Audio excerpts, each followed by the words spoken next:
Dear students, good morning. Myself, Mahavir Prasad, SRS Memorial School Mandava.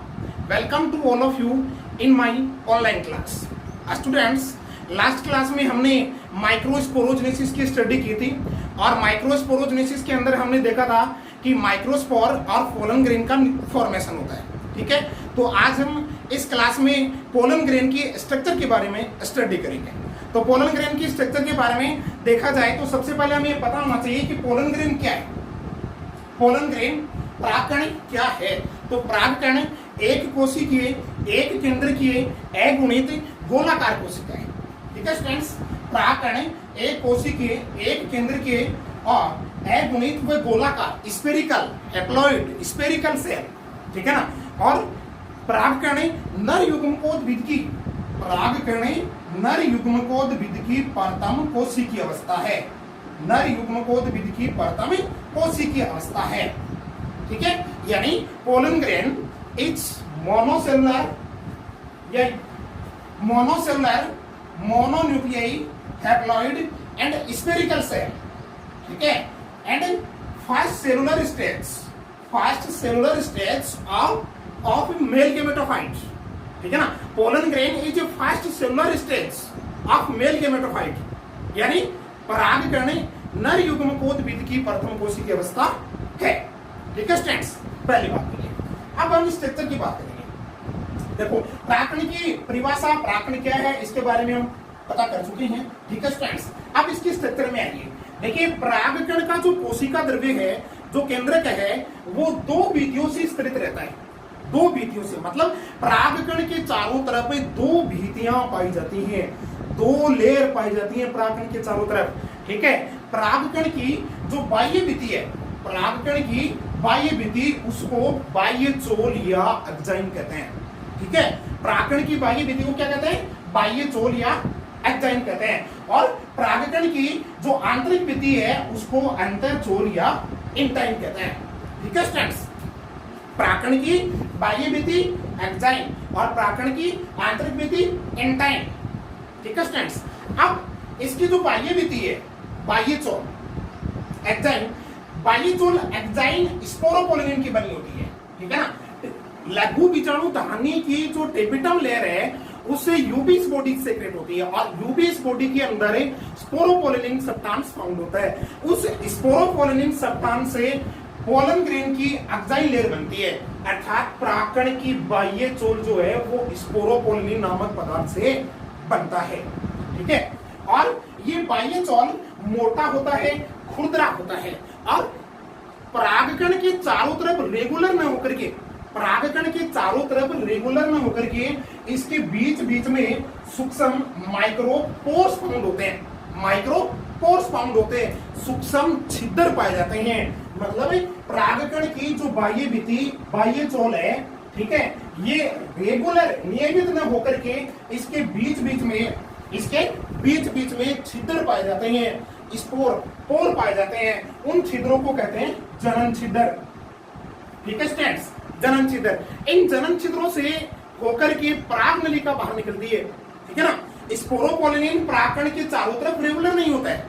ठीक है students, यानी बीच बीच में माइक्रोपोर होते हैं, सूक्ष्म छिद्र होते हैं। उन छिद्रों को जनन छिद्र कहते हैं। ठीक है स्टूडेंट्स, और पोलन ग्रेन की जो अंतःचोल है इंटाइन, ये अंतःचोल पेक्टिन व सेलुलोज की बनी होती है। अंतःचोल पेक्टिन व सेलुलोज की बनी होती है। ठीक है स्टूडेंट्स, अंतःचोल ये रेगुलर होती है और बाह्य चोल परागकण की तापमान के प्रति प्रतिरोधकता उत्पन्न करती है, मतलब परागकण की सुरक्षा करती है। बाह्य चोल जो है वो परागकण की सुरक्षा करती है, एक्जाइन। ठीक है ना। ठीक है स्टूडेंट्स, और अंतःचोल किसका बना होगा? पेक्टिन व सेलुलोज का बना होगा। ठीक है स्टूडेंट्स, अब इसका जो केंद्रक है वो समसूत्री विभाजन के द्वारा विभाजित होकर के दो प्रकार के केंद्रक में डिवाइड हो जाता है। ठीक है स्टूडेंट्स, एक तो वेजिटेटिव न्यूक्लियाई और एक जनरेटिव न्यूक्लियाई। ठीक है स्टूडेंट्स, वेजिटेटिव न्यूक्लियाई से मतलब कायी केंद्रक और जनन केंद्रक।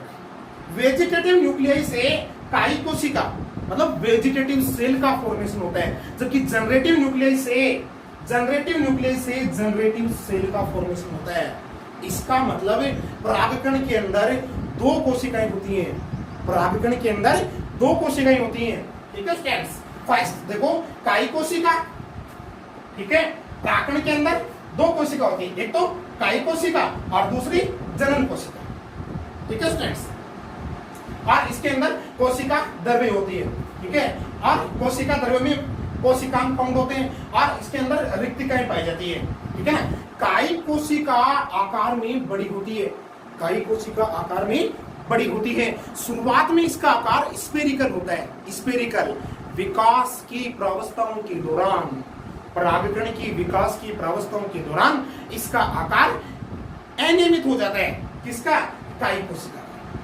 ठीक है ना, जबकि जनन कोशिका का प्रारंभिक अवस्था में आकार लेंस जैसा होता है। कैसा होता है? लेंस जैसा होता है। और विकास की प्रावस्थाओं के दौरान, विकास की परागकण की विकास की प्रावस्थाओं के दौरान इसका आकार चपटा हो जाता है, फ्लैट हो जाता है। ठीक है स्टूडेंट्स, काई कोशिका आकार में बड़ी और जनन कोशिका आकार में छोटी। काई कोशिका और जनन कोशिका दोनों में डीएनए की मात्रा समान होती है। डीएनए की मात्रा क्या होती है? समान। ठीक है स्टूडेंट्स, जबकि आरएनए की मात्रा दोनों में भिन्न भिन्न होती है। आरएनए की मात्रा दोनों में क्या होती है? भिन्न भिन्न होती है। ठीक है स्टूडेंट्स, काई कोशिका में आरएनए अधिक होता है जबकि जनन कोशिका में आरएनए कम होता है। ठीक है स्टूडेंट्स, काई कोशिका के द्वारा देखो, काई कोशिका और जनन कोशिका इनका निर्माण पोलन ग्रेन की जर्मिनेशन से पहले हो जाता है। ठीक है स्टूडेंट्स, काई कोशिका जनन कोशिका का निर्माण पोलन ग्रेन की जर्मिनेशन से पहले हो जाता है। ठीक है ना। अच्छा, पोलिनेशन होने के बाद में, पोलिनेशन होने के बाद में पोलन ग्रेन का जर्मिनेशन होता है और जर्मिनेशन के दौरान काई कोशिका से, जर्मिनेशन के दौरान काई कोशिका से पोलन ट्यूब डेवलप होती है। ठीक है स्टूडेंट्स, जर्मिनेशन के दौरान। और जनन कोशिका से दो मेल गेमेट डेवलप होते हैं, दो मेल गेमेट फॉर्म होते हैं जनन कोशिका से। कब होंगे? Germination of pollen grain on the stigma. Stigma पे पोलन ग्रेन के जर्मिनेशन के दौरान जनन कोशिका से दो मेल गेमेट बनते हैं जबकि काई कोशिका से पराग नलिका बनती है। अब वो पराग नलिका देखिए, काई कोशिका से पोलन ग्रेन के जर्मिनेशन के दौरान जो पराग नलिका बनती है, वो पराग नलिका इन जनन छिद्रों से होकर के बाहर निकलती है और वर्तिका में जाती है। ठीक है ना, पराग नलिका, ठीक है, बाह्य चोल में, परागकण की बाह्य चोल में उपस्थित जनन छिद्रों के द्वारा बाहर निकल कर के और वर्तिका में आती है। जबकि जनन कोशिका से बने दो नर युग्मक पराग नलिका के अंदर, पराग नलिका के अंदर होकर के पराग नलिका के द्वारा वर्तिका में आते हैं। ठीक है स्टूडेंट्स, नेक्स्ट, इंसेक्ट्स के द्वारा जो पोलन ग्रेन्स, ठीक है, पोलिनेटेड होते हैं इंसेक्ट्स के द्वारा। ठीक है, जो पोलन ग्रेन्स इंसेक्ट्स के द्वारा पोलिनेटेड होते हैं, उन पोलन ग्रेन्स के अराउंड में, उन पोलन ग्रेन्स के एक्साइन के चारों तरफ, ठीक है, वे पोलन ग्रेन जो इंसेक्ट्स के द्वारा पोलिनेटेड होते हैं, उनके एक्साइन के चारों तरफ एक लेयर और फाउंड होती है। उस लेयर को कहते हैं पोलन किट। Pollen kit. ठीक है स्टूडेंट्स, पोलन किट का फॉर्मेशन माइक्रोस्पोरेंजियम की टेपिटम सेल के द्वारा किया जाता है। ठीक है स्टूडेंट्स, पोलन किट का फॉर्मेशन माइक्रोस्पोरेंजियम की टेपिटम लेयर के द्वारा किया जाता है। और इसका काम क्या है? देखो, पोलन किट जो लेयर है वो चिपचिपी होती है, तेली होती है। यानी जब पोलन ग्रेन कीट इंसेक्ट के द्वारा पोलिनेटेड होता है, उस टाइम कीट की जो बैक साइड है उसके ऊपर पोलन ग्रेन को चिपकाने का काम करती है पोलन किट। ठीक है स्टूडेंट्स, दूसरा, पोलन ग्रेन की सूर्य से आने वाली जो अल्ट्रावायलेट रेज है, सूर्य से आने वाली अल्ट्रावायलेट रेज, उन रेज से इसकी सेफ्टी, ठीक है, प्रोटेक्शन देती है। उन रेज से इस पोलन ग्रेन की सुरक्षा करती है। कौन करती है? पोलन किट लेयर करती है। ठीक है स्टूडेंट्स, पोलन किट लेयर जो है ये क्या करती है कि सूर्य से आने वाली जो अल्ट्रावायलेट रेज है, उन अल्ट्रावायलेट रेज से पोलन ग्रेन की सुरक्षा करती है। ठीक है स्टूडेंट्स, पोलन किट। किससे बनी पोलन किट? टेपिटम से बनी। कहां फाउंड होती है ये इस एक्साइन के अराउंड में, ठीक है, एक्साइन के चारों तरफ पोलन किट फाउंड होती है जो टेपिटम से फाउंड होती है, ठीक है ना। ठीक है स्टूडेंट्स, नेक्स्ट कि ये जो बाह्य चोल है, एक्साइन है, इसके रिक्त स्थानों में, ठीक है, इसके रिक्त स्थानों में टेपिटम की कोशिकाओं के द्वारा सीक्रेटेड प्रोटीन फाउंड होती है, ठीक है, सीक्रेटेड प्रोटीन फाउंड होती है। जब पोलन ग्रेन एनवायरमेंट में आते हैं, एनवायरमेंट में आने के बाद में नमी के संपर्क में आते हैं, तो नमी के संपर्क में आते ये प्रोटीन जो पदार्थ है ये बाहर निकलता है और बाहर निकल करके वातावरण में फैलता है और वातावरण में फैल करके मानव के अंदर प्राग एलर्जी रोग उत्पन्न करता है। स्किन रोग, स्किन से रिलेटेड प्राग एलर्जी रोग बाह्य चोल में प्रोटीन युक्त पदार्थ, मतलब प्रोटीन ये पदार्थ होते हैं जो टेपिटम लेयर की सेल्स के द्वारा सीक्रेट होते हैं, ठीक है। अब पोलन ग्रेन जब बाहर वातावरण में आता है, एनवायरमेंट में आता है, एनवायरमेंट में आने के बाद में जो नमी मिलती है, ठीक है, नमी मिलने से एंजाइम से प्रोटीन बाहर निकलती है और बाहर निकल करके ह्यूमन में ये प्राग एलर्जी रोग डेवलप करती है, प्राग एलर्जी रोग उत्पन्न करती है, ठीक है। कौन? प्रोटीन, बाह्य चोल के रिक्त स्थानों में उपस्थित प्रोटीन, ठीक है स्टूडेंट्स। नेक्स्ट देखिए, ये जो नर युग्मकोद्भिद है, नर युग्मकोद्भिद, इसका फॉर्मेशन ये परागकण की स्ट्रक्चर में आपने देखा कि जनन कोशिका के द्वारा दो मेल गैमेट बनते हैं, ठीक है, और काई कोशिका के द्वारा पराग नलिका का फॉर्मेशन होता है। कब होता है? जर्मिनेशन के दौरान, ड्यूरिंग द जर्मिनेशन, ठीक है ना। अब जर्मिनेशन कब होगा? जर्मिनेशन होगा परागण के बाद, पोलिनेशन के बाद परागण है, तो इसके बारे में भी हमें थोड़ा पता होना चाहिए। परागण की परिभाषा भी हमें पता, हमें परागण की परिभाषा के बारे में भी हमें नॉलेज होना चाहिए कि परागण किसे कहते हैं। What is pollination?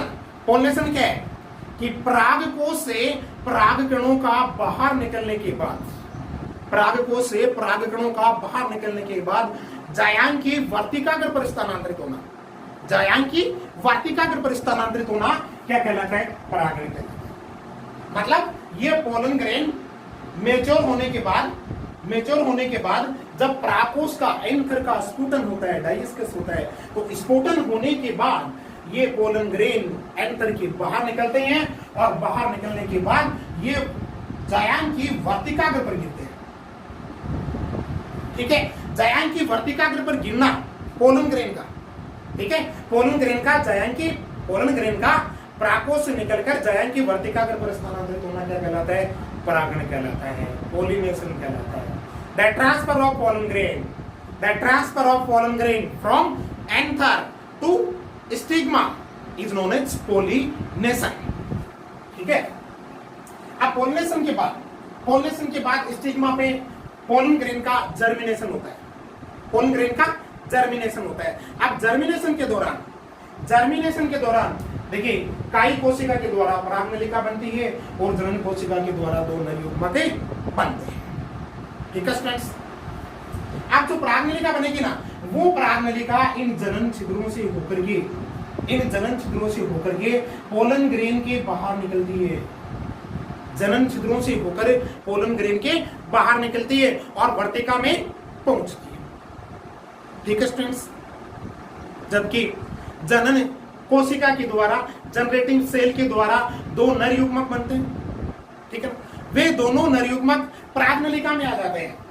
इस जनन कोशिका के द्वारा दो नर युग्मक बनते हैं और वे दोनों नर युग्मक पराग नलिका जो जनन छिद्र के द्वारा बाहर निकलती है ना, उस पराग नलिका में आ जाती है, ठीक है। तो ओरिजिनल में मेल गैमेट बनते हैं कौन सी कोशिका के द्वारा? जनन कोशिका के द्वारा बनते हैं और आते किसमें? वो पराग नलिका में, ठीक है। अब नर युग्मक क्या है?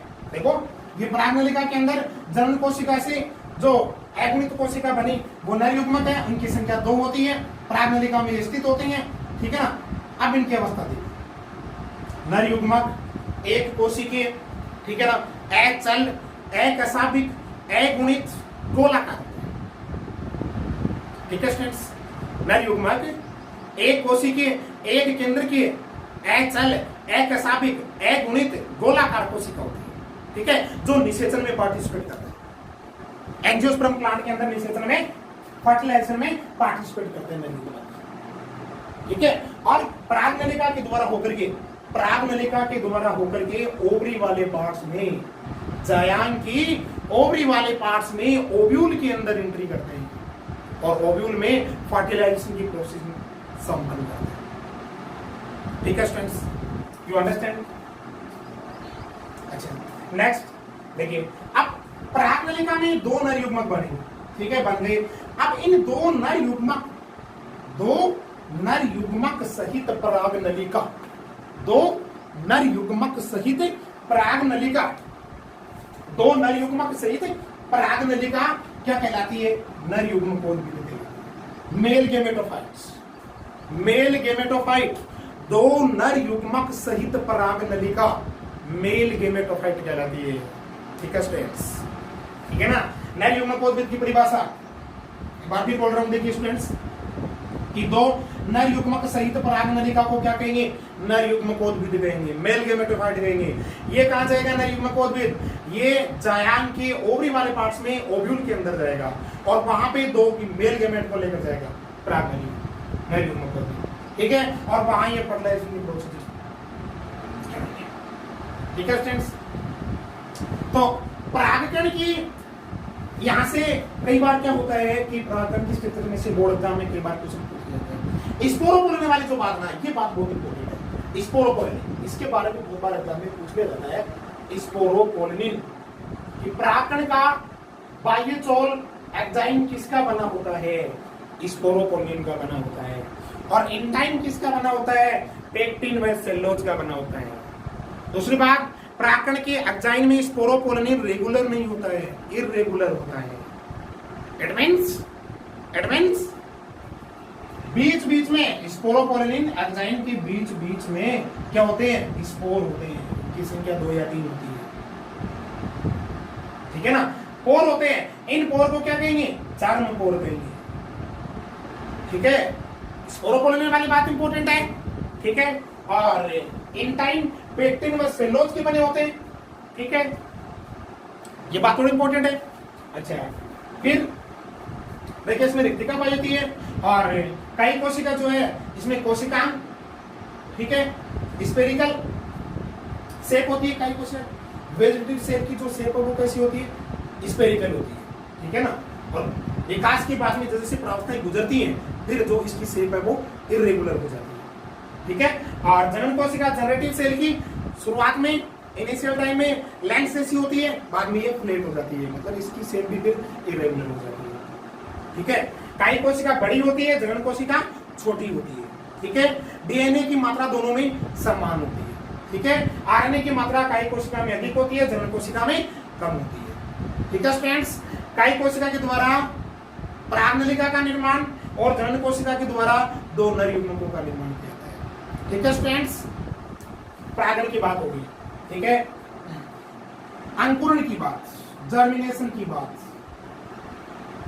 अंकुरण, देखो परागण के बाद परागकण के द्वारा वर्तिकाग्र पर, परागण के बाद परागकण के द्वारा वर्तिकाग्र पर पराग नलिका के निर्माण की प्रक्रिया, पराग नलिका के निर्माण की प्रक्रिया को क्या कहते हैं? अंकुरण कहते हैं, जर्मिनेशन कहते हैं। ठीक है ना? इस जर्मिनेशन के दौरान ही पराग नलिका और दो नर युग्मकों का निर्माण होता है। ठीक है स्टूडेंट्स, जर्मिनेशन के दौरान। ठीक है स्टूडेंट्स, यू अंडरस्टैंड? ये अंकुरण है। फिर पराग स्त्रीकेसर पारस्परिक क्रिया के द्वारा, पराग स्त्रीकेसर पारस्परिक क्रिया के द्वारा पराग नलिका वार्तिका में प्रवेश करती है और वार्तिका से ओवरी में प्रवेश करेगी, ओवरी से ओव्यूल में प्रवेश करेगी और ओव्यूल के अंदर फर्टिलाइज्ड, ओव्यूल के अंदर जाकर के इसका स्फुटन होगा पराग नलिका का। ठीक है, वहां पे दो मेल गेमेट बाहर निकल जाएंगे और फर्टिलाइजेशन की प्रोसीजर संपन्न होगी। ठीक है स्टूडेंट्स, अब नेक्स्ट बात परागकण की जीवन क्षमता की बात करते हैं। देखो परागकण की जीवन क्षमता स्टूडेंट्स अलग अलग प्लांट्स के अंदर अलग अलग प्रकार की होती है। सबसे कम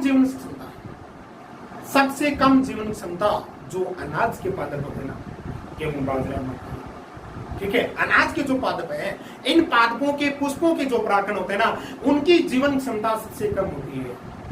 अनाज के पादपों के पुष्पों में उपस्थित परागकणों की जो जीवन क्षमता है लगभग 30 मिनट की।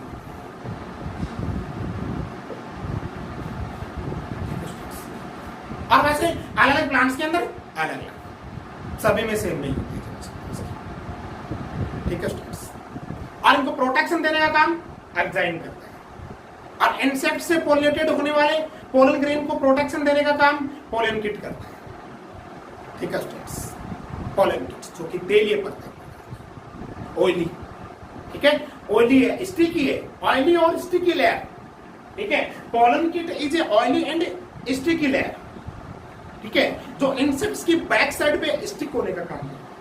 बैक साइड पे स्टिक होकर के दूसरे फ्लावर की जो जायंग है, वर्तिकाग्र है, उसके ऊपर स्थानांतरित होता है, ट्रांसफर होता है, ठीक है स्टूडेंट्स, ठीक है। ये प्राकरण की स्ट्रक्चर की बात थी, और नर युग्मकोद्भिद की बात थी, ठीक है, और प्राकरण की बात की अपन, अंकुरण की बात की, ठीक है। अच्छा, नेक्स्ट एक एलर्जी वाली बात आपको फिर से बता देता हूं।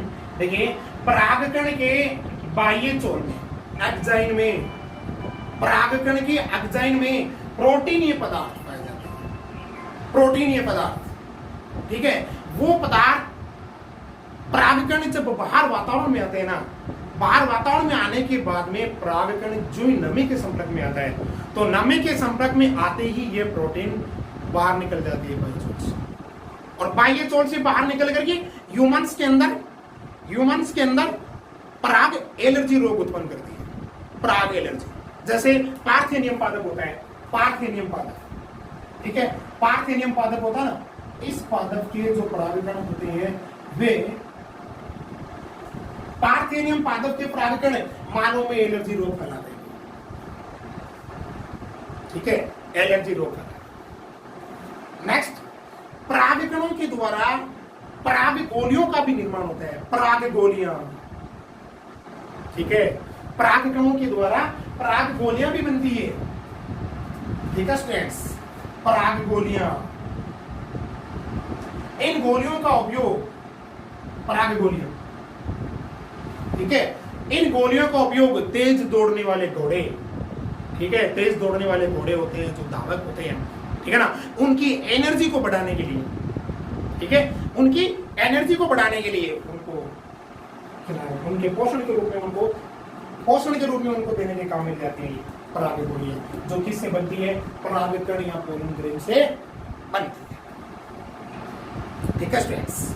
ये थी अपनी नर युग्मकोद्भिद की संरचना, ठीक है। नर युग्मकोद्भिद का निर्माण कैसे हुआ, जर्मिनेशन के दौरान हुआ, ठीक है, जर्मिनेशन के दौरान नर युग्मकोद्भिद की निर्माण की प्रक्रिया, ठीक है, परागण की बात थोड़ी, और अंकुरण की और परागण की संरचना की बात, ठीक है students, okay. Thank you for watching my video students, like share and subscribe my channel, ठीक है। इसके आगे नेक्स्ट क्लास में डिस्कस करेंगे। Thank you, okay.